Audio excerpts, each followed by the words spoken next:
Hello everyone. So today we are going to start our new subject, that is what strategic management and corporate finance. देखिए ये जो subject है हमारा दो part में segregated है, स्ट्रेटेजिक मैनेजमेंट एसएम और दूसरा पोर्शन है कॉर्पोरेट फाइनेंस। तो जो कॉर्पोरेट फाइनेंस वाला पोर्शन है वो मैं कवर करूंगी आप लोगों के लिए। तो हमारा पेपर नंबर 5 जो है बहुत ही इंटरेस्टिंग सब्जेक्ट है और एज ए कंपनी सेक्रेटरी हमें कंपनीज को फाइनेंसिंग में हेल्प तो करनी है और उसके लिए क्या क्या नॉर्म्स होते हैं वो सारे हम ही बताने वाले हैं। तो मतलब पूरा सेबी रेगुलेशंस पढ़ेंगे इसके अंदर हम अगैन। तो जो आप एग्जीक्यूटिव में सेबी पढ़ते थे उसी से रिलेटेड जो जो एक एक टर्म पढ़ते थे उसके चैप्टर्स हैं अब हमारे जैसे आप लोग एआईएफ पढ़ते थे, एक छोटा सा शॉर्ट नोट पढ़ते थे, तो एआईएफ का पूरा चैप्टर है अभी हमारे पास। रीड इनविट के चैप्टर्स हैं पूरे, तो फुल चैप्टर्स हम पढ़ेंगे। आईसीडीआर पढ़ेंगे हम लोग, जो पहले आपके बहुत ही बेसिक होता था, अभी पूरा डिटेल आईसीडीआर हम लोग पढ़ेंगे, है ना। तो चलिए, अभी यहाँ पे दो पोर्शन है एसएम। तो एसएम जो है वो 40 मार्क्स का है और सीएफ जो हमारा 60 मार्क्स का है। तो 60 मार्क्स के अंदर हम काफ़ी इंटरेस्टिंग बहुत अच्छे से चैप्टर्स पढ़ने वाले हैं। तो सबसे पहले हम स्टार्ट करेंगे चैप्टर नंबर 8 से, that is what raising of funds from equity and procedural aspects public funding. तो अगर आप इक्विटी के फॉर्मेट में फंड रेजिंग कर रहे हैं तो देखो आजकल ना आईपीओ के जमाने हैं, वैसे भी आजकल कोई भी कंपनी है फटाफट से कंपनी स्टैब्लिश करती है, थोड़ा सा बैकग्राउंड ठीक ठाक करती है अपना और मर्चेंट बैंकर्स को अपॉइंट करती है और आईपीओ लेके आती है। इवन छोटी छोटी कंपनीज एसएमई एक्सचेंज पे लिस्टिंग कराती हैं। अभी आप देखो रिसेंटली इतनी सारी एसएमई कंपनीज के आईपीओ आ रहे हैं। तो मतलब फंड रेजिंग करना बहुत सही है अभी इस टाइम पे। और वैसे भी इंडिया का स्टॉक एक्सचेंज तो बूम चल रहा है, भयंकर बूम चल रहा है। मतलब 26,000 निफ्टी आ गया है भाई। 26,000 किसको बोलते हैं अभी। आज से मतलब हम जून में देखें ना, जून में ऑलमोस्ट 21-22 हज़ार के आसपास रेंज कर रहा था, जो इतने से टाइम के अंदर 26,000 4,000 पॉइंट्स बढ़ गया। इतना रिटर्न तो कहीं नहीं है भाई। और ऐसा क्यों हो रहा है? क्योंकि इंडियन इकोनॉमी ग्रो कर रही है, ग्रोइंग है, और यहाँ पे प्रोडक्शन हो रहा है और धड़ाधड़ फंड की नीड है और लोगों को बिलीव है, फेथ है कि इंडिया में अगर इन्वेस्टमेंट होगा तो वो इन्वेस्टमेंट लॉन्ग टर्म में अच्छा होने वाला है, इसमें कोई खराब नहीं होगा क्योंकि ग्रो हो रहा है इंडिया। अच्छा, अगर कोई डेवलप कंट्री ऑलरेडी डेवलप हो चुकी है तो वहाँ इन्वेस्टमेंट करके क्या ही रिटर्न मिल जाएगा, क्योंकि वो ऑलरेडी बहुत ऊपर है। ऊपर प्राइसेस पे खरीद करके आपको ज़्यादा रिटर्न नहीं मिलेगा, लेकिन जब नीचे से ऊपर आएंगे तो बहुत रिटर्न मिलेगा। तो इवन फॉरेन इन्वेस्टर्स का भी काफ़ी अच्छा स्टेक इंडिया में लगता है। आप कभी नोटिस करें, अगर मार्केट की न्यूज़ देखते हो तो एक एक दिन में 10-10 हज़ार करोड़ रुपए एफआईआईज इन्वेस्टमेंट कर देते हैं इंडिया के अंदर। 10,000 करोड़, है ना। और डेली बेसिस पे 1,000 करोड़, 2,000 करोड़, 5,000 करोड़। अभी कल के दिन में डीआईआईज ने 7,000 करोड़ का इन्वेस्टमेंट कर। तो मतलब अभी इतना ज़्यादा मतलब लोगों को बिलीव है इंडियन इकोनॉमी पे, इंडिया की पॉलिसीज पे, गवर्नमेंट प्लान्स पे, तो लोग इन्वेस्टमेंट किए जा रहे हैं। तो फंड रेजिंग बहुत इंपॉर्टेंट है किसी भी कंट्री के इकोनॉमिक ग्रोथ के लिए। अगर कंपनीज को पैसा नहीं मिलेगा तो प्रोडक्शन कैसे होगा, इकोनॉमिकल चैनल चैनल जो हमारा चलता है वो कैसे चलेगा। आज मान लीजिए मैं एक बहुत अच्छा आइडिया लेके बैठी हूँ लेकिन मुझे फंड नहीं मिल रहा। मैं बहुत अच्छी नॉलेज रखती हूँ सॉफ्टवेयर के कंसर्न में, मुझे बिजनेस करने की बहुत अच्छी नॉलेज है, लेकिन स्टिल बिजनेस करने के लिए हमें पैसा चाहिए होता है। बिना पैसे के कोई बिजनेस नहीं किया जा सकता। तो अब अगर मुझे पैसा नहीं मिलेगा तो मैं अपने बिजनेस को ग्रो कैसे करूंगी। तो ऐसे में फंडिंग कैसे कैसे आ सकती है किसी भी पर्सन के पास, किसी भी कंपनी के पास, वो सारे फंडिंग के डिफरेंट डिफरेंट तरीके हम इस सब्जेक्ट में पढ़ने वाले हैं। तो सबसे पहले इक्विटी के फॉर्मेट में कैसे फंड रेज करेंगे, उसके लिए आईसीडीआर रेगुलेशन हम लोग कवर करेंगे। तो देखें सबसे पहले आईसीडीआर रेगुलेशन 2018। अच्छा, यहाँ पे आईसीडीआर का नाम हमने ऑलरेडी सुना है, एग्जीक्यूटिव में आप लोगों ने पूरा आईसीडीआर चैप्टर भी पढ़ा है। तो क्या मैं कुछ प्रिज्यूम कर सकती हूँ कि कुछ आता होगा? नहीं नहीं, पढ़ाऊंगी मैं पूरा ही, लेकिन मैं पूरा ही पढ़ाऊंगी, बेसिक से एंड तक पूरा ही पढ़ेंगे हम लोग। बट फिर भी थोड़ी बेसिक चीजें तो पूछ ही सकती हूँ ना। जैसे इन्वेस्टर्स के टाइप कौन कौन से होते हैं? Types of investor: retail individual, non institutional, QIBs. नहीं नहीं, एंजल तो क्यूआईबीज के पार्ट होते हैं, ये अलग अलग अलग है, ये अलग अलग है ना। तो अभी फिलहाल जो हम इक्विटी की बात कर रहे हैं, डेट मार्केट की बात नहीं कर रहे हैं या किसी और मार्केट की बात नहीं कर रहे हैं। नॉर्मल कंपनी फंडिंग रेज करेगी आईसीडीआर की जब हम बात करते हैं, तो आईसीडीआर के अंदर इन्वेस्टर्स के 3 टाइप रहेंगे। कौन कौन से? Retail, non institutional and QIBs. इस पूरे चैप्टर में हम 3 टाइप के इन्वेस्टर्स का नाम पढ़ेंगे। रिटेल वाले कौन होते हैं? जो जिनका मैक्सिमम इन्वेस्टमेंट 2 लाख रुपए तक का होता है, 2 लाख से ज्यादा का इन्वेस्टमेंट ये लोग नहीं कर सकते हैं। नॉन इंस्टीट्यूशनल इन्वेस्टर कौन होते हैं? जो 2 लाख से ऊपर का, मतलब अगर मान लो आज मैं एप्लीकेशन लगा रही हूँ, अगर मैं 2 लाख तक का एप्लीकेशन लगाऊंगी तो मैं कौन हूँ? रिटेल। और अगर मैं 2 लाख से ज्यादा का एप्लीकेशन लगा रही हूँ, मान लो 5 लाख, 10 लाख, 15 लाख, तो मैं कौन हो गई हूँ? नॉन इंस्टीट्यूशनल इन्वेस्टर हो गई हूँ। और इंस्टीट्यूशनल इन्वेस्टर, बड़े इन्वेस्टर, वो कौन होते हैं? जो रजिस्टर्ड होते हैं सेबी के पास, वो क्या होते हैं? QIBs। For example mutual fund और AIF और और 2-4 नाम, pension funds, provident funds, insurance companies, है ना, इनके पास बहुत पैसा होता है, बहुत पैसा होता है, और ये रजिस्टर्ड विद सेबी होते हैं, बिग इन्वेस्टर्स होते हैं, तो उनको हम क्या बोलते हैं? QIBs बोलते हैं। ओके, कोई शक? इनका कोई लिमिट नहीं होता है? नहीं नहीं नहीं, मिनिमम कुछ नहीं होता, इनका इन्वेस्टर्स के लिए होता है। ये तो रिटेल, अरे नो, ये तो वो कौन से वाले? Non institutional. नॉन इंस्टीट्यूशनल जैसे हम जैसे लोग, तो हम जैसे लोग 2 कैटेगरी होंगे ना, एक तो हम जैसे लोग और एक इंस्टीट्यूशनल। म्यूचुअल फंड एक इंस्टीट्यूशन है, इंडिविजुअल पर्सन थोड़ा ना है। कैटेगरी तो वैसे ही चेंज हो गई कि इंस्टीट्यूशन, तो जो इंस्टीट्यूशन वाले होंगे वो तो QIBs होंगे, और नॉन इंस्टीट्यूशन में 2 होंगे। कौन कौन से? RII और NII। RII कौन से होंगे? जो 2 लाख रुपए तक का इन्वेस्टमेंट करेंगे, और NII कौन से होंगे? जो 2 लाख से ज्यादा का इन्वेस्टमेंट करेंगे। That is called NII। Clear? चलो, अब यहाँ पे हम फर्दर कुछ और टर्म सीखने वाले हैं, ऑफर डॉक्यूमेंट, क्योंकि ये टर्म सीखना बहुत जरूरी है। पूरे चैप्टर के अंदर हम ऑफर डॉक्यूमेंट का नामकरण बहुत बार पढ़ेंगे। अभी ये टर्मोलॉजी इस चैप्टर में नहीं है, ये सिर्फ मैं बता रही हूँ। तो ऑफर डॉक्यूमेंट, ऑफर डॉक्यूमेंट में मतलब क्या होता है? जब तो इनवाइट करती है लोगों को कि आओ हमारी कंपनी के पैसे में, शेयर्स में इन्वेस्टमेंट करो, पैसा लगाओ, है ना। तो जब इनवाइट करते हैं तो बहुत सारी इन्फॉर्मेशन देनी पड़ती है ना। कैसी इन्फॉर्मेशन देनी पड़ती है? कि हमारा परफॉर्मेंस क्या है अब तक का, है ना, हम कितना अब तक डिविडेंड देते आ रहे हैं, हमारी कंपनी प्रॉफिट कितना होता है, हमारी एसेट कितनी है, लाइबिलिटीज कितनी है, और हमने कब कब कौन कौन सा डिफॉल्ट किया हुआ है, या हमारे ऊपर कोई केस पेंडिंग तो नहीं चल रहा, हम ये पैसा क्यों मंगा रहे हैं, इस पैसे को कहाँ इन्वेस्टमेंट करेंगे, कितना रिटर्न एक्सपेक्ट करते हैं, क्या ये सारी बातें बतानी पड़ेगी? तभी जाकर तो इन्वेस्टर अट्रैक्ट होगा ना, कि भाई अच्छा हाँ अच्छी कंपनी है, बिजनेस बहुत शानदार है। जैसे अभी रिसेंटली हम देखेंगे इंडिया में सबसे ज्यादा ग्रोइंग बिजनेस कौन सा नजर आ रहा है आपको? अच्छा ठीक है, रेलवे। और रेलवे है डेफिनेटली, इंफ्रास्ट्रक्चर, जितना भी इंफ्रास्ट्रक्चर है, क्योंकि जब डेवलपिंग कंट्री डेवलप कंट्री में कन्वर्ट होती है तो उसके लिए सबसे पहली नीड होती है इंफ्रास्ट्रक्चर। तो इंफ्रास्ट्रक्चर जब तक डेवलप नहीं होगा तब तक तो कुछ नहीं हो सकता। पता चला हमारे रोड्स डेवलप नहीं है, हमारा रेलवे डेवलप नहीं है, हमारे पास एयरपोर्ट्स की कमी है, तो सामान लाने ले जाने में ही हमारी तो जिंदगी खत्म हो जाएगी। तो स्पीड अप करना, ठीक है, इंफ्रास्ट्रक्चर। और आजकल एनर्जी जो भी होती है, अब इंफ्रास्ट्रक्चर के साथ साथ एनर्जी सेक्टर्स भी बहुत रेलेवेंट होते हैं, है ना, क्योंकि अभी आप लोग सिर्फ और सिर्फ कंप्लीटली जो ट्रेडिशनल मेथड्स ऑफ एनर्जी उन पर डिपेंडेंट नहीं हो सकते। जैसे फॉर एग्जांपल पहले ट्रेडिशन होता है पेट्रोलियम, कोल या फिर नेचुरल गैसेस। अरे भाई इनके बेसिस पे बैठे रहोगे तो बहुत डिले हो जाएगा। तो इसका मतलब अदरवाइज सोर्सेज कैसे निकलेंगे? जैसे सोलर एनर्जी, विंड एनर्जी। तो अभी जो एनर्जी वाली कंपनीज हैं वो काफी है ना, यस, तो इस तरह की कंपनीज हो गई। या फिर उसके अलावा कोई केमिकल इंडस्ट्रीज हैं जहाँ पे कोई स्पेशल टाइप के ऐसे केमिकल्स बनाए जाते हैं जिसकी वजह से हमारी कॉस्ट कटिंग होती है। आजकल केमिकल्स के थ्रू तो कुछ भी बन जाता है ना, साइंटिफिक केमिकल्स के थ्रू कुछ भी। या फिर जैसे व्हीकल्स हैं, व्हीकल्स में बहुत बहुत ड्रेस्टिकली चेंज आ रहे हैं, है ना। जैसे ईवी व्हीकल है तो अभी तो क्या चल रहा है, बैटरी चल रही है, तो जो कंपनी बैटरी बनाती है ना, अब उसके बाद फिर कुछ नया इन्वेंशन होगा। जैसे इथेनॉल, इथेनॉल का भी सुना मैंने कि इथेनॉल के थ्रू जो है वो कुछ व्हीकल्स को यूज किया जाएगा। और इथेनॉल किससे निकलता है? शुगर इंडस्ट्री से। जब ये लोग जो शुगर केन को प्रोसेस करते हैं, शुगर बनाते हैं, तो उस प्रोसेसिंग के अंदर कोई केमिकल निकलता होगा, इथेनॉल, आई डोंट नो एकदम एग्जैक्टली नहीं पता मुझे, पर हाँ उसके थ्रू एनर्जी निकलती है। उस एनर्जी को ये लोग यूज करना चाह रहे हैं किसके अंदर? जैसे या तो रोड कंस्ट्रक्शन के अंदर, या फिर बसेस के अंदर, या फिर इस तरह के चीज़ों में यूज करना चाह रहे हैं। तो उससे अभी नितिन गडकरी जी का मैंने एक सुना था, तो वो स्पीच दे रहे थे, तो दैट ही वाज सेइंग कि जो अभी कॉस्ट हमारी 100 रुपये पड़ती ना पेट्रोल की, वो 10 रुपये की कॉस्ट आएगी इथेनॉल के बाद, ऐसा ऐसा कुछ वो बोल रहे थे।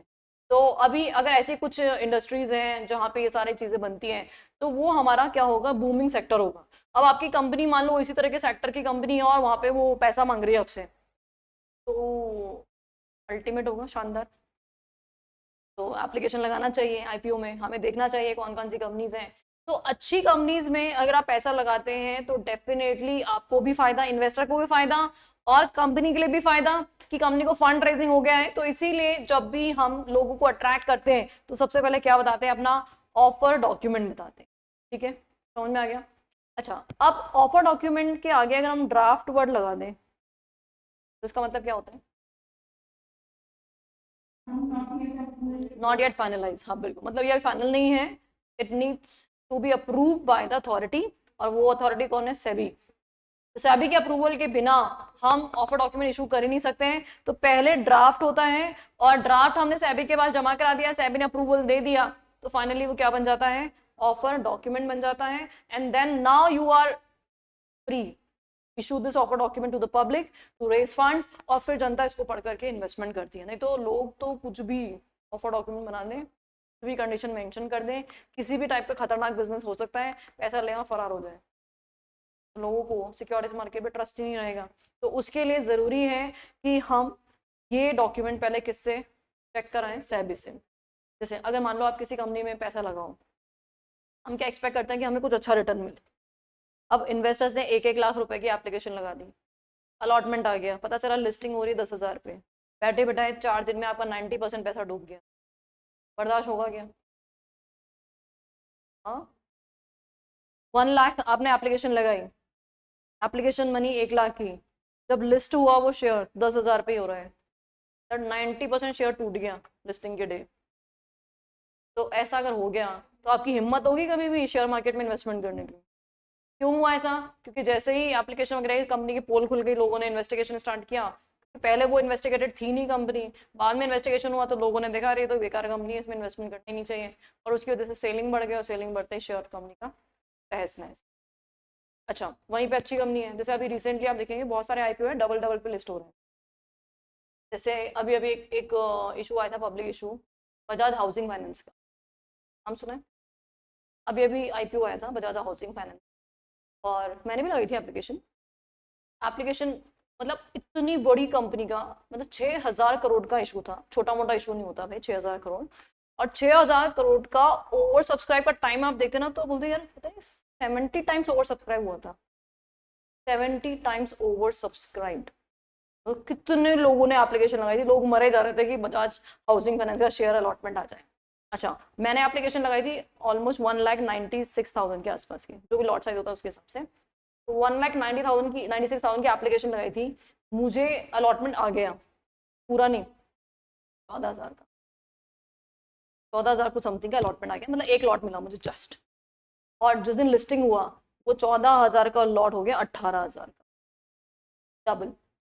सोचो अगर पूरा अलॉटमेंट मिल जाता मुझे तो 3 दिन के अंदर 2 लाख का फायदा, है ना?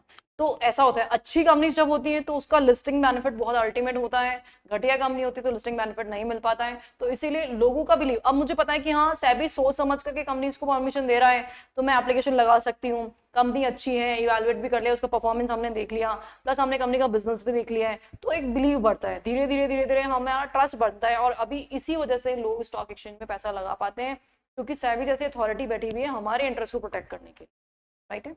चलो, अब यहाँ पे जो ऑफर डॉक्यूमेंट्स हैं वो अलग अलग कंसर्न में अलग अलग नामकरण यूज किए जाते हैं। जैसे पहला नामकरण है प्रोस्पेक्टस, और एक होता है red herring prospectus. Prospectus and red herring prospectus, पता है किसी को कहाँ कहाँ यूज होता है प्रोस्पेक्टस और कहाँ यूज होता है रेड हेरिंग?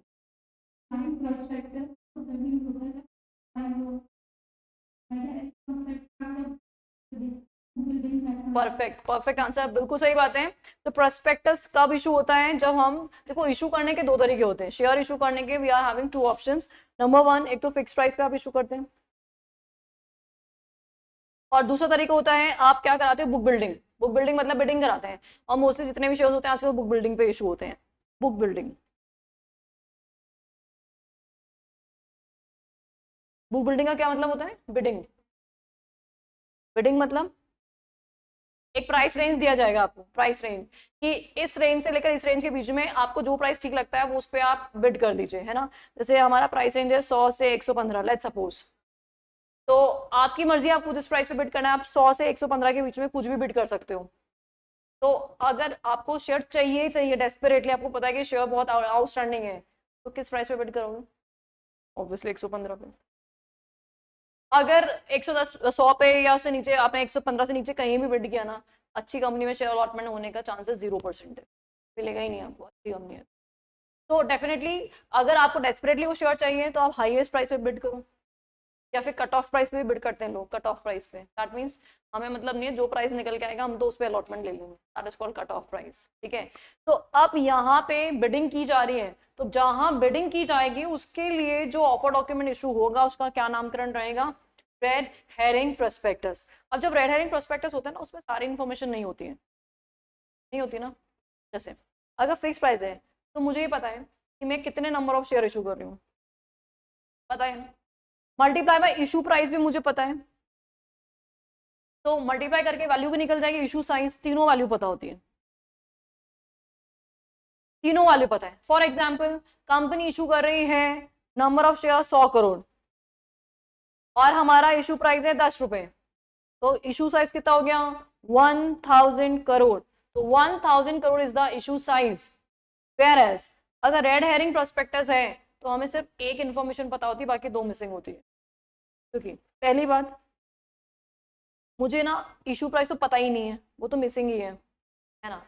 अब इशू प्राइस नहीं पता तो मुझे ईदर ऑफ द टू में से कोई भी एक इन्फॉर्मेशन पता होगी, या तो मुझे ये पता होगा नंबर ऑफ शेयर कितने इशू कर रहे हो, है ना, या फिर मुझे ये पता होगा कि इशू साइज क्या है, दोनों में से कोई एक फैक्टर पता होगा। अगर मुझे इशू साइज पता है तो मेरे नंबर ऑफ शेयर्स बाद में पता चलेंगे, क्योंकि मुझे भी प्राइस नहीं पता। और अगर मुझे नंबर ऑफ शेयर्स पता है तो मुझे इशू प्राइस अभी पता नहीं है, तो इसलिए इशू साइज नहीं पता मुझे। तो मिसिंग इन्फॉर्मेशन होती है, आधी अधूरी इन्फॉर्मेशन होती है, तो that offer document is red herring prospectus. Okay, दोनों टर्म क्लियर। नेक्स्ट प्रोस्पेक्टस कौन सा होता है? नेक्स्ट ऑफर डॉक्यूमेंट क्या होता है?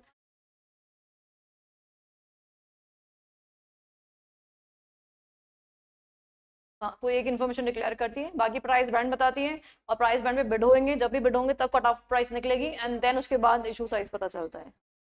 ठीक है, मतलब पार्शियल इन्फॉर्मेशन जिस रेस्पेक्टिव ऑफ अ डॉक्यूमेंट में होता है, that is called red herring prospectus. Okay, देखो अब आप प्रोफेशनल के स्टूडेंट्स हो, now you are going to be company secretary. अब ये टर्म्स आपको अच्छे से पता होनी चाहिए, क्योंकि अब आपको as a company secretary act करना है किसी भी कंपनी में। तो अब ऐसे नहीं कि ठीक है एग्जीक्यूटिव तक तो चल गया तो चल गया, रट्टा मारना था मार लिया, या जो करना था कर लिया, ठीक है, अब नहीं। क्योंकि ये आईसीडीआर रेगुलेशन किसी भी कंपनी के लिए बहुत क्रूशियल रेगुलेशन होता है, मतलब हर किसी कंपनी की लाइफ में ये एक मौका जरूर आता है पब्लिक इशू वाला। पब्लिक इशू हम लोगों को ही मैनेज करना है, we are the compliance officer. और उसके बाद एक और रेगुलेशन बहुत ज्यादा इंपॉर्टेंट होती है, दैट इज एलओडीआर, क्योंकि लिस्टिंग के बाद आपको सेबी के रेगुलेशन फॉलो करना कंपलसरी होता है।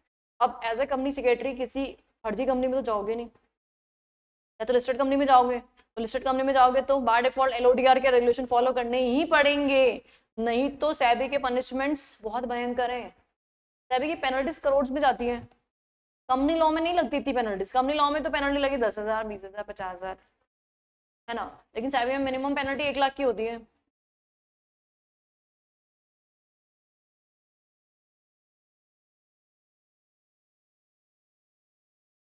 के ऊपर अनिल अनिल अंबानी पे लगा था शायद।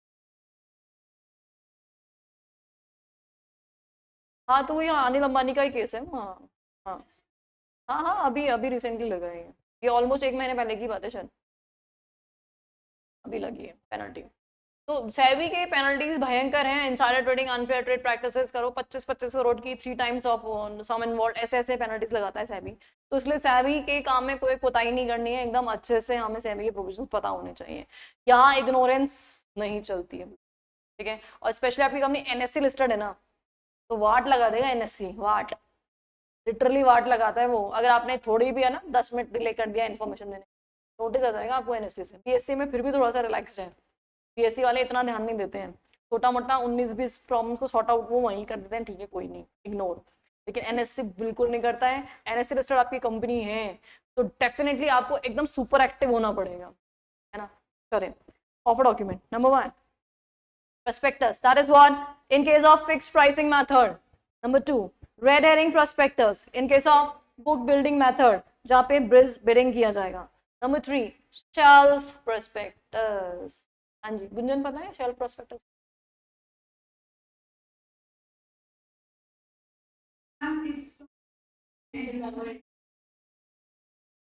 सॉरी वापस बोलो कनिका।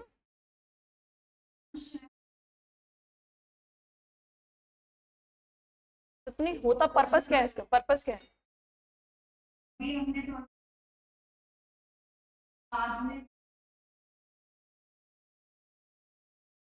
ऐसा।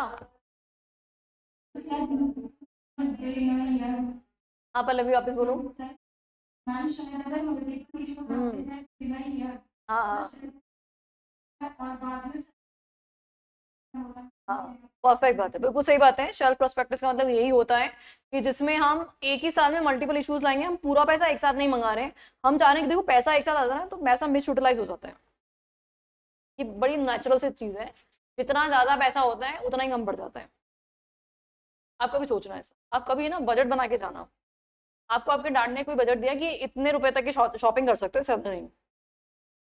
अब शॉपिंग का बजट कितना ही हो, हमेशा वो कम ही पड़ता है। अगर उन्होंने आपको 2,000 रुपए देने हैं तो 2,000 भी कम पड़ेंगे, और 10,000 दे 10,000 भी कम पड़ जाएंगे, क्योंकि हमारा माइंडसेट उसके हिसाब से चल रहा होता है। जब 2,000 देते हैं तो हम 2,000 रुपए के हिसाब से सामान ढूंढ रहे होते हैं, तो वो कहीं जाकर के 3,000 2,500 तक समझ में आता है। और जहाँ 10,000 दिए होते हैं तो हम उस हिसाब से सामान ढूंढ रहे होते हैं, तो फिर उस हिसाब से वो 10,000 का सामान, वो 10,000 का सामान नहीं आता है, फिर वो 11-15,000 तक जाता है। तो रेयरली ऐसा होता है कि 10,000 का आपका बजट दिया, आपने सेविंग करके उसमें से कुछ सस्ता सामान खरीद। हुआ है कभी ऐसा? होता है, सेविंग करते हैं फिर छिड़ी। और बाकी किसके साथ हुआ है ऐसा?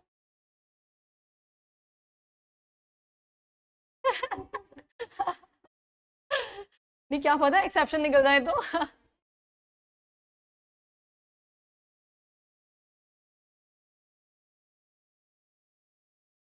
ये तो भाई जीनियस है, ये पक्का है ना, कॉमर्स वाली स्टूडेंट है ये। Good one.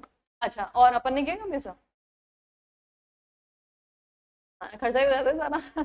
General human tendency ऐसी होती है कि जितना पैसा होता है सब उड़ जाता है, या कहीं कहीं इन्वेस्ट हो जाता है, कुछ ना कुछ बिजनेस करो तो इन्वेस्टमेंट हो जाता है। जैसे हमारे चिन्मय सर को देख लो, वो मुझसे रोज पूछते हैं कौन से बैंक अकाउंट में कितना पैसा पड़ा हुआ है। डेली का उनका फिक्स्ड है। अब पता है क्यों? शेयर मार्केट में इन्वेस्टमेंट करना, इतना भयंकर इन्वेस्टमेंट करना, इतना भयंकर इन्वेस्टमेंट करना है। डेली का इतना अमाउंट लगा देते हैं, उसके बाद बोले आज का बैलेंस खत्म हो गया, अब नया अकाउंट से निकालो पैसा। उसका मतलब जिसके पास जितना पैसा होता है ना उतना खत्म हो जाता है। अब वो चाहे शॉपिंग करके करो, या कहीं इन्वेस्टमेंट ठिकाने लगा दो, कुछ भी कर दो समहाउ, बट हाँ एनी हाउ जितना पैसा है उतना कम पड़ता है। अगर आज मैं उनको 1 करोड़ भी दे दूँ ना, तो वो आज के आज निपटारा करते हैं उसको 1 करोड़ का। लिटरली बता रही हूँ मैं उनको। उनका सिंपल है, मतलब मैं उनको बोलती हूँ कि अच्छा ये स्पेयर मनी है, जैसे मैंने सपोज मेरे शेयर मार्केट के अकाउंट में 5 लाख स्पेयर छोड़ दिए, ये स्पेयर मनी है, इसको यूज मत करना। अगले दिन तक देती हूँ वो 5 लाख जीरो हो जाता है। सब सब इन्वेस्टमेंट, सब इन्वेस्टमेंट डेली का डेली, अच्छा ये शेयर खरीदे, फिर ये शेयर खरीदे, ये खरीदे, ऑर्डर ऑर्डर। नहीं नहीं, वो स्ट्रेस तो आती नहीं है ना। तो मतलब एग्जैक्टली अब इवन नॉट इवन शेयर, तो वो तो पोजीशंस लेते हैं ना। एफ एफ एंड ओ का तो एकदम भयंकर है उनको कीड़ा। जैसे मैं पहले बहुत ज्यादा करती थी, मैंने अब छोड़ दिया, अब मैं नहीं करती हूँ, मैं सिर्फ देख रही होती हूँ, मैं कर नहीं रही होती हूँ। तो भयंकर, इतना फ्यूचर, इतना अब से ऑप्शंस तो हम लोग नहीं प्ले करते, ऑप्शंस में तो हमने बहुत कांड किए हैं, बट हाँ फ्यूचर्स, फ्यूचर्स तो भयंकर। मैं आप लोग को सब चीजें सिखाऊंगी, हम लोग ऑनलाइन भी देखेंगे सब चीजें, ट्रेडिंग वेडिंग भी देखेंगे। लास्ट टाइम भी तो बताया था। हाँ ठीक है, कोई नहीं, आज इस बार प्रैक्टिकली देख लेंगे हम, ऐसे क्या बात है। चलो, तो शेल्फ प्रोस्पेक्टस क्या है कि कंपनी एक साथ सारा फंड रेज नहीं करना चाहती, क्योंकि कंपनी को स्टेजेस में फंड चाहिए। तो कंपनी इज लाइक कि यार अगर हम बार बार पब्लिक इशू लाएंगे ना, तो सैबी हमारी जान खत्म कर देगा लिटरली, क्योंकि सैबी के हत्ते चढ़ना बहुत मुश्किल काम है। अब देखो यार, एक ही साल में मेरा फाइनेंशियल स्टेटस थोड़ा चेंज हो जाएगा? हो सकता है क्या एक साल में किसी इंसान का फाइनेंशियल स्टेटस चेंज हो सकता है क्या? कि आज आपकी कंपनी 1 लाख करोड़ की कंपनी है, और अगले साल तक आपकी कंपनी सिर्फ 5,000 करोड़ की कंपनी हो जाए। How is this possible? आप बिजनेस कर रहे हो, जुआ थोड़ा ना खेल रहे हो यार। जुए में होता है सब कुछ, जुए में तो कुछ भी हो सकता है ना। तो हम कोई गैमलिंग नहीं कर रहे हैं, we are doing business, we are running a business, we are manufacturing concern. तो अगर लॉस भी होता है तो ऐसे लॉस नहीं होता कि पूरा का पूरा जीरो। तो इसका मतलब 1 ईयर में कंपनी का फाइनेंशियल स्टेटस चेंज नहीं होने वाला। तो अगर 1 ईयर में ही हम मल्टीपल टाइम इशू लेके आ रहे हैं, तो सैबी भी बोलते हैं यार ठीक है, 1 ईयर में तुम्हारा फाइनेंशियल स्टेटस तो सेम ही रहने वाला है ना, तो हमें भी ज्यादा परेशान मत करो, हम तुम्हें भी परेशान नहीं करते हैं। तो एक बार प्रोस्पेक्टस फाइल कर देना बस, ओनली वंस। एक बार प्रोस्पेक्टस फाइल कर देना, उसके बाद जितनी बार भी सब्सिक्वेंटली इशू आएगा, हर बार आपको सिर्फ इन्फॉर्म करना है हमें। इन्फॉर्म करना तो बहुत आसान काम है, पूछना बहुत मुश्किल काम हो जाता है, में वाट लग जाती है, क्योंकि फिर वो बोलेगा ऐसा क्यों वैसा क्यों, 17 नाटक 17 क्वेश्चन। जैसे कभी ना, अब घर वालों से पूछे कहीं जाके बताओ, 17 क्वेश्चन आएंगे, क्यों अभी तो गए थे, क्यों जाना है, इतनी शॉपिंग क्यों करनी है, घूमते फिरते रहते हो, पढ़ाई वढ़ाई नहीं करते हो, 17 बातें आ जाएंगी, है ना। और वहीं पे वो काम करके आ जाओ और इन्फॉर्म कर दो, तो जैसे ना शॉपिंग, जैसे कुछ लोग शॉपिंग फ्रीक होते हैं बहुत जबरदस्त, है ना। अब शॉपिंग फ्रीक होते हैं, और जैसे मुझे तो बहुत ही जोर आता है शॉपिंग वॉपिंग, तो बिल्कुल पसंद नहीं शॉपिंग करना।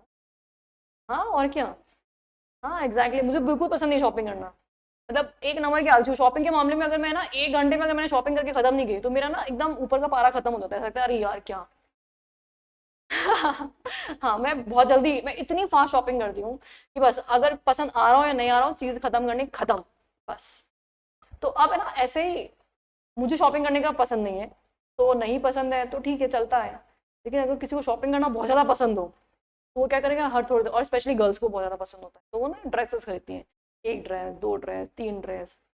अब ऑलरेडी पूरी वार्डरोब भरी पड़ी है, और आप घर वालों से और पूछो फिर से एक ड्रेस ले आती हूँ, तो आपकी माता ना तांडव करेगी फिर, बस इनको तो रोज नए कपड़े खरीदवा लो, इनको तो बस कुछ पड़ी ही नहीं है ये वो।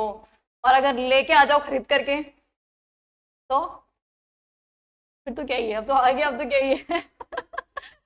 अब तो शेयरिंग की जाइए, सही एग्जैक्टली। आप लोग के एज में तो शेयरिंग की जा सकती है अब तो, है ना, मम्मी की और आपकी सेम ड्रेसेस आ सकती हैं, तो तब तो चलता है।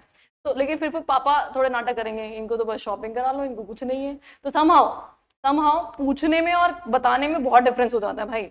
तो इसीलिए शेल्फ प्रोस्पेक्टस आपको पूछने वाले स्टेज से मुक्ति दे रहे हैं, आपको सेबी से बार बार पूछना ही नहीं है, आपको एक ही बार पूछना है। एक बार कब पूछना है, जब पहली बार आप इशू ला रहे थे तब you had to file self prospectus. Subsequently आपको सिर्फ और सिर्फ सेबी को क्या करना है, इन्फॉर्म करना है। अगर टर्म्स एंड कंडीशन में कुछ ऑल्ट्रेशन हो रहा है तो वो आप बता दीजिए कि भाई हमारे इशू में इतना चेंज हो रहा है, बाकी otherwise you are not suppose to take any approval from the SEBI, that is called self prospectus. In a year multiple issue, once self prospectus filed with the SEBI, और जब भी फर्दर इशू आएगा तो you need to file only information memorandum। कोई शक है इसमें? चलो next is abridged। what is the literal meaning of abridged? हाँ shorten, अरे short form, salient feature, salient feature, why so? summary। तो देखो ऐसा है, प्रोस्पेक्टस होता है कोई 200-250 पेजेस का, है ना। अभी इन्वेस्टर को बोलते हैं भाई तू 200-250 पेज पढ़ ले, फिर उसके बाद में सोच रहे हैं तो इन्वेस्टमेंट करना है कि नहीं करना है। तो बोलेगा भाई अपन है रिटेल वाले, है ना, अगर 250 पेज पढ़ लिए होते ना तो रिटेल वाले नहीं होते आज हम। रिटेल वाले कौन होते हैं, बेचारे छोटे इन्वेस्टर जिनके पास ज्यादा पैसा नहीं है इन्वेस्टमेंट करने के लिए, है ना। मुझे 200-250 पेज पढ़ने की कैपेसिटी होती ना, तो आज मैं किसी कंपनी का एमडी होता या कुछ और होता। तो हम तो है कतई आलसी लोग, ये आलसी नहीं भी है तो स्कैर्सिटी ऑफ टाइम है। क्यों? क्योंकि भैया मैं जॉब करता हूँ, मैं फुल डे जॉब में रहता हूँ, मेरा टाइमिंग है सुबह 10 बजे से लेकर के रात को 10-11 बजती है मुझे। तो अब ऐसे में मैं फुल डे जॉब देखूँ कि कम इन्वेस्टमेंट के लिए 250 पेज का प्रोस्पेक्टस पढ़ूं, तो व्हाट ही विल डू, सुनी सुनाई बातों पे इन्वेस्टमेंट कर देगा वो। सब बोल रहे हैं इन्वेस्टमेंट कर दो तो वो भी इन्वेस्टमेंट कर देगा, बिना पढ़े बिना सोचे बिना अपनी अकल लगाए। अब प्रॉब्लम पता है स्टॉक मार्केट में, जब आप बिना अकल लगाए बिना बिलीव के कोई इन्वेस्टमेंट करते हैं तो आप डेफिनेटली उसमें लॉस बुक करते हैं, डेफिनेटली। लेकिन अगर आप अपनी बिलीव के साथ इन्वेस्टमेंट करते हैं, तो अगर शेयर मार्केट में ऊपर नीचे भी कुछ हो जाए ना, तो आप एग्जिट नहीं करते हैं। मैंने क्या बोला समझ में आई मेरी बात, सुनना वापस ध्यान से। जैसे आज मान लो मैंने एनालिसिस किया, एक कंपनी के बारे में स्टडी किया कि टाटा मोटर्स, पूरा मार्केट बढ़ गया, टाटा मोटर्स पिछले 1 महीने से कंसोलिडेशन फेज पे चल रहा है, इसका प्राइस जो है इसके 52 वीक्स के हाईएस्ट से कम चल रहा है, प्लस अलोंग विद इसका पी रेशो बहुत अच्छा है, कंपनी की परफॉर्मेंस में कोई कमी है ही नहीं। कंपनी का आपको पता है जेएलआर बहुत आउटस्टैंडिंग है, पता है क्या आपको, जैगुआर और ये सब टाटा मोटर्स का ही तो है। हाँ तो ये सारी जो भी व्हीकल्स आती हैं जो प्रीमियम सेगमेंट की होती है, टाटा मोटर्स की बहुत आउटस्टैंडिंग है, सेल बहुत अच्छी आती है इसकी। बाकी तो जो नॉर्मल कमर्शियल व्हीकल्स हैं या अदरवाइज व्हीकल्स हैं वो तो है ही, इनकी सेलिंग होती है। बट हाँ JLR सबसे अच्छा है टाटा मोटर्स का। तो मैंने पूरा एनालिसिस किया कंपनी का, और and then I made investment in Tata Motors. Suppose करो I made investment of ₹5 crore in this Tata Motors. तो I do have a trust कि in upcoming 1 or 2 years this money is going to be doubled. अभी share 900 रुपए की range में चल रहा है सिर्फ और सिर्फ। Can you believe? इसी के सेगमेंट की बाकी जितनी भी कंपनीज हैं उनमें सबसे सस्ता शेयर है 900 रुपए का। अगर आप बजाज ऑटो को देखेंगे उसका शेयर 12-13 हज़ार के रेंज में वेरी कर रहा है। मारुति का शेयर देखेंगे उसका भी 12-13 हज़ार के रेंज में वेरी कर रहा है। अगर महिंद्रा की बात करेंगे तो महिंद्रा जो एग्जैक्ट कॉम्पिटिटर है टाटा मोटर्स का, उसका शेयर आज के डेट पे 3,000 की रेंज में वेरी कर रहा है। सबका पी रेशियो बहुत ज्यादा है, सबका पी रेशियो 30 के आसपास चलता है, और टाटा मोटर्स का पी रेशियो सिर्फ 10 है। 10 है। तो अगर मैं बाकी कॉम्पिटिटर्स के लेवल पे भी लेके आ जाऊं तो 3 गुना तो वैसे ही बढ़ेगी शेयर की प्राइस। तो इसका मतलब मैं ही प्रिज्यूम करती हूँ कि ये 900 रुपए का शेयर ना करके 3,000 टच कर जाएगा, कभी भी कर जाएगा। ये मेरा अंडरस्टैंडिंग है, ये मेरा एनालिसिस है, मेरा कैलकुलेशन, ठीक है। इस बिलीव के साथ मैंने 5 करोड़ इन्वेस्टमेंट लगा दी किसमें? टाटा मोटर्स। अच्छा, अब मैंने इन जनरल आपको बोल दिया कि टाटा मोटर्स खरीद लो, शानदार है, but you are not having any idea about my study, my analysis, ठीक है। तो इससे क्या होगा कि आपने भी खरीद लिया, चलो आपने जितना भी इन्वेस्टमेंट करना था वो कर दिया। सपोज करो आपने 1 करोड़, 2 करोड़, 3 करोड़, 5 करोड़, 50 करोड़, जितना आपके पास पैसा है उतना आपने इन्वेस्ट। अब मार्केट ना हमेशा एक जैसा नहीं चलता, this is what we need to understand. अगर मार्केट में अप है तो डाउन भी है, डाउन है तो फिर से अप भी है। मार्केट में बहुत सारी न्यूज़, एक्सटर्नल फैक्टर्स, बहुत सारी चीज़ें चलती है। जैसे अभी अमेरिका के इलेक्शंस बहुत बड़ा फैक्टर है, और उसकी वजह से रेट कट हो गए। अभी थोड़ा बहुत न्यूज़ देखते हो क्या? ऊपर पर फैड ने रेट कट कर दी है बैंक्स की। इसका मतलब क्या हो गया? लोगों को सस्ते रेट पे लोन मिलेगा। सस्ते रेट पे लोन मिलेगा तो लोग पैसा लोन पे लेंगे धमाधम और स्टॉक मार्केट में इन्वेस्टमेंट करेंगे। तो जैसे ही फेड का रेट कट होता है वैसे ही स्टॉक मार्केट बूस्ट हो जाता है सडनली। और ये रेट कट तब ही हो सकता है जब इन्फ्लेशन कंट्रोल में होता है। तो अभी इंटरनेशनल न्यूज वर्क कर रही है, इन्फ्लेशन का रेट कट हुआ अभी बहुत टाइम बाद, 0.5% उन्होंने रिड्यूस किया। प्लस साथ ही में उनका अनएम्प्लॉयमेंट का डाटा भी आता है। तो अनएम्प्लॉयमेंट का डाटा जो जैसे हमारे यहाँ आरबीआई डिस्क्लोजर देती रहती है, वैसे वहाँ पे उनका फैड वैड जो भी है वो करते रहते हैं। तो उनका डाटा भी फेवरेबल है, क्योंकि उनका अच्छा होना हमारे लिए बहुत जरूरी है, क्योंकि हमारा बहुत सारा पैसा उनसे आता है। अगर वहां गड़बड़ होगी तो हमारे इंडिया में डेफिनेटली गड़बड़ होगी। तो अभी ये एक्सटर्नल फैक्टर्स हैं, उनकी वजह से मान लो अब रेट कट नहीं होती, सडनली मार्केट गिर जाता, तो मार्केट गिरेगा तो सारा गिरेगा ना। अब मान लो सडनली टाटा मोटर्स भी गिर गया, 900 की जगह वो 850 हो गया, 50 रुपये टूट गया, जिसकी वजह से मेरा 5 करोड़ का जो इन्वेस्टमेंट था वो रिड्यूस होकर के मान लो 4.8 करोड़ का हो गया, मतलब 20 लाख का मुझे नुकसान हो। अब मान लो आपको नहीं पता ये बात, ये क्यों हो रहा है, आपको ये लोग टाटा मोटर बेकार है, what you will think Tata motor बेकार है, और आप क्या करो फटाफट से बेच दोगे, बोले और नीचे ना आ जाए, और इस डर के मारे फोमो होता है एक तो सिक्योरिटीज मार्केट में भयंकर। तो अब इस चक्कर में आप क्या कर दोगे, फटाफट से टाटा मोटर बेच दोगे और बेच करके लॉस बुक कर लोगे। Whereas I do have believe, I do have information, बोले आज नहीं कल तक ये शेयर बढ़ी जाएगा, क्योंकि कंपनी का परफॉर्मेंस खराब नहीं है, हमने कंपनी को देख करके इन्वेस्टमेंट किया है। कंपनी आने वाले टाइम में हमें प्रॉफिट देगी, इसका मतलब मैंने एग्जिट नहीं किया। I am waiting for the right time, मैं वेट करूंगी। हो सकता है अब उसका राइट टाइम 1 साल में भी आ सकता है, 2 साल में भी हो सकता है कुछ महीनों बाद ही आ जाए। अब ग्रेजुअली आफ्टरवर्ड जैसे ही मार्केट कंडीशन फिर से ठीक हुई, फिर से मार्केट अप जाने लग गया, और टाटा मोटर्स 5 करोड़ से हो सकता है कि 6 करोड़ पहुंच जाए, 8 करोड़ पहुंच जाए। तो बिना नॉलेज के किया गया इन्वेस्टमेंट इन्वेस्टर्स को नुकसान करता है, हैवी लॉसेज होता है। क्या ये मेरी बात समझ में आ रही है? इसीलिए नॉलेज होना बहुत जरूरी है। सिक्योरिटीज मार्केट में आसानी से पैसा कमाया जा सकता है if you do have knowledge. किस कंपनी में इन्वेस्टमेंट कर रहे हो, क्यों इन्वेस्टमेंट कर रहे हो, क्या रीजन है, उस कंपनी का ग्रोथ क्या है, उसका बिजनेस किस टाइप का है, क्या गवर्नमेंट पॉलिसीज उसके फेवरेबल है कि नहीं है, बहुत सारे फैक्टर्स हैं। If you are understanding that, definitely आपका इन्वेस्टमेंट कभी लॉस में हो ही नहीं सकता। समझ में आई बात? अब प्रॉब्लम क्या है कि सुनी सुनाई बातों में अगर इन्वेस्टमेंट कर दिया इंसान ने तो लॉस होएगा।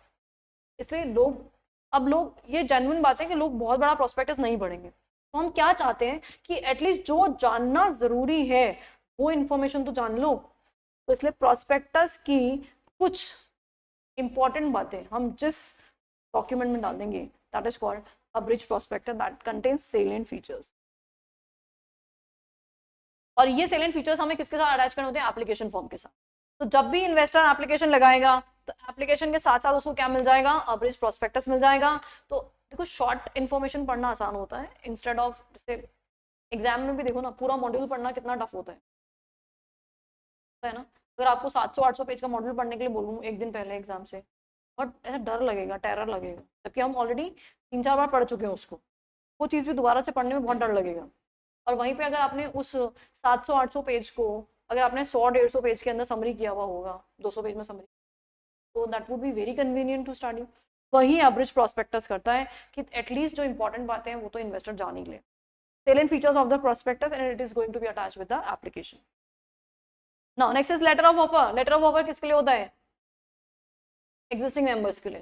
किसके लिए होता है, जब भी एग्जिस्टिंग मेंबर्स को कोई ऑफर दिया जाएगा तो उसके लिए क्या वर्ड यूज किया जाता है, लेटर ऑफ ऑफर। ये कहाँ यूज होता है, जैसे राइट इशू, राइट इशू में एग्जिस्टिंग मेंबर्स का ऑफर होता है, बाय बैक में भी एग्जिस्टिंग मेंबर्स के लिए होता है। अच्छा इसके अलावा और क्या एग्जाम्पल दे सकते हो मुझे, इसके अलावा और क्या एग्जाम्पल हो सकते हैं, बोनस में तो ऑफर होना दिया जाता है, तो बाय डिफॉल्ट क्रेडिट हो जाता है। और एल्स दिमाग के घोड़े दौड़ा,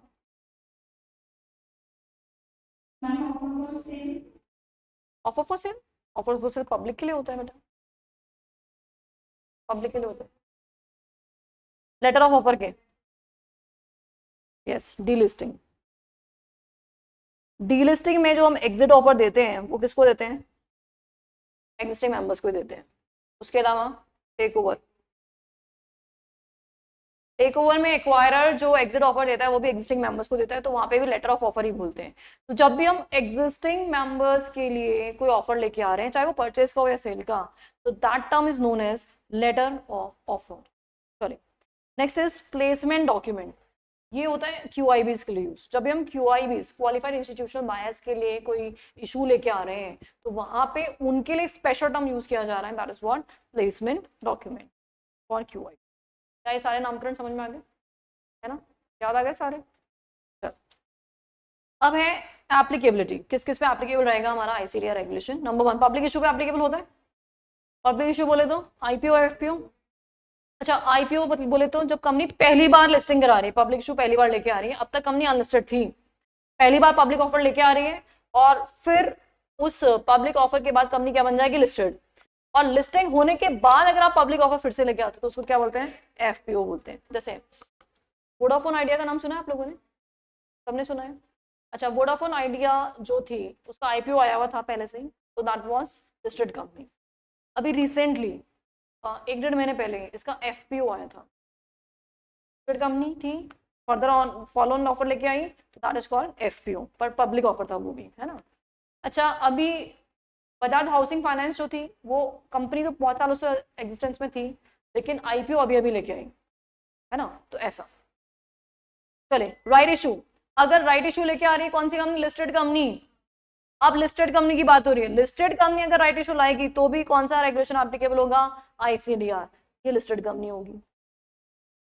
पब्लिक इशू में तो लिस्टेड और अनलिस्टेड दोनों हो सकती है, क्योंकि पहली बार IPO तो अनलिस्टेड ही लेके आती है। बोनस इशू भी किसकी बात हो रही है, लिस्टेड कंपनी की बात हो रही है, तो अगर लिस्टेड कंपनी बोनस इशू लेके आती है, लिस्टेड कंपनी प्रेफरेंशियल इशू लेके आती है, QIP क्वालिफाइड इंस्टीट्यूशनल प्लेसमेंट, ये सारे हम डिटेल में पढ़ेंगे, या फिर IDR लेके आती है, इंडियन डिपॉजिटरी रसीट्स। तो इन सब पे कौन सा रेगुलेशन एप्लीकेबल होने वाला है, ICDR। अच्छा अनलिस्टेड कंपनी बोनस लेके आएगी, क्या करेगी, नॉर्मल कंपनीज एक्ट फॉलो करेगी। अनलिस्टेड कंपनी अगर प्रेफरेंशियल इशू लेके आएगी तो नॉर्मल कंपनीज एक्ट फॉलो करेगी। वहीं पर लिस्टेड कंपनी अगर प्रेफरेंशियल इशू लेके आएगी तो ICDR भी फॉलो करना पड़ेगा। ओके राइट इशू में, सॉरी पब्लिक इशू में IPO FPO, अनलिस्टेड कंपनी है फर्स्ट टाइम पब्लिक अलॉटमेंट लेके आ रही है, FPO में लिस्टेड कंपनी है दोबारा से इशू लेके आ रही है। ये दो तरीके से होता है, fresh issue and offer for sale. Fresh issue का मतलब क्या होता है, नए शेयर इशू कर, क्या इससे कंपनी का कैपिटल बढ़ेगा या नहीं बढ़ेगा, बढ़ेगा, डेफिनेटली बढ़ेगा। क्या इससे कंपनी को नया फंड रेज होगा, होगा, तो कंपनी के पास पैसा आएगा और कंपनी के शेयर कैपिटल बढ़ेगी। कब, अगर आप फ्रेश इशू लेके आ रहे हैं तब। तो new shares will be issued in this case and share capital of the company will get increased. However, offer for sale में ऐसा नहीं, ऑफर फॉर सेल में कंपनी का कैपिटल नहीं बढ़ता, ऑफर फॉर सेल में टोटल कैपिटल सेम ही रहता है, हम सिर्फ लिस्टिंग करा रहे हैं। तो लिस्टिंग कैसे कराएंगे? कंपनी के एग्जिस्टिंग शेयर होल्डर्स के शेयर पब्लिक को बेचे जाते हैं, ठीक है। तो किसके शेयर है वो? एग्जिस्टिंग शेयर होल्डर्स के। पैसा भी किसको मिलेगा? उन्हीं को मिलेगा। मतलब कंपनी को ना तो पैसा मिल रहा है, ना कंपनी की तरफ से पैसा जा रहा है, ना ही कंपनी के शेयर बढ़ रहे हैं, ना ही शेयर में कोई चेंज हो रहा है, शेयर्स विल रिमेन सेम। तो एग्जिस्टिंग शेयर होल्डर्स के शेयर पब्लिक अलॉटमेंट के लिए दिए जा रहे हैं, और इन एग्जिस्टिंग शेयर होल्डर्स को क्या बोला जाता है? Selling share holder, yes, selling share holders. तो they are known as selling share holders. My clear? याद आ गया नाम सेलिंग शेयर होल्डर्स सबको? हाँ हाँ, कंपल्सरी नहीं होता। जनरली ये उन कंपनीज होता है जिनमें वेंचर कैपिटलिस्ट होते हैं, तो वो लोग एग्जिट ऑफर लेना चाहते हैं अभी, है ना। तो उनका, मान लो किसी कंपनी में वेंचर कैपिटलिस्ट ने 2000 करोड़ का इन्वेस्टमेंट कर रखा है, अब 2000 करोड़ का पैसा वो विड्रॉल करेगा तो कैसे करेगा? फिर उसके लिए पब्लिक इशू लाते हैं फिर। चलो, सेबी आईसीडीआर रेगुलेशन में अब एक टर्म यूज होती है स्पेसिफाइड सिक्योरिटी। मतलब ये रेगुलेशन कौन सी सिक्योरिटी पे एप्लीकेबल होने वाला है? तो कौन सी सिक्योरिटी पे एप्लीकेबल होता है? नहीं नहीं, अच्छा, इक्विटी शेयर्स और कन्वर्टेबल सिक्योरिटीज। इक्विटी शेयर और कन्वर्टेबल सिक्योरिटी, इन पे ही आईसीडीआर एप्लीकेबल होता है। और कन्वर्टेबल सिक्योरिटी से मतलब हमारा क्या है? या तो कन्वर्टेबल डिबेंचर या कन्वर्टेबल प्रेफरेंस शेयर, जिनका फ्यूचर डेट पे किस में कन्वर्जन हो जाएगा? इक्विटी शेयर में कन्वर्जन होगा। कन्वर्टेबल मतलब convertible into equity share on future. Am I clear? कोई शक है किसी को इसमें? All set? तो ये स्पेसिफाइड सिक्योरिटीज की हम बात कर रहे थे। तो आज हमने क्या क्या टर्म सीख लिए? इन्वेस्टर्स कौन कौन से होते हैं, ऑफर डॉक्यूमेंट के डिफरेंट डिफरेंट टाइप्स हमने देख लिए, किस किस टाइप के इशू पे ये एप्लीकेबल होता है, like public issue, right issue, preferential issue, वो सब हम डिटेल में आगे पढ़ेंगे। और अभी सिक्योरिटी कौन सी एप्लीकेबल है, that is what specified security, और इसमें इक्विटी शेयर और कन्वर्टेबल सिक्योरिटीज कवर किए जाएंगे। All set? तो आज के लिए इतना इनफ है, बाकी कल स्टार्ट करते हैं।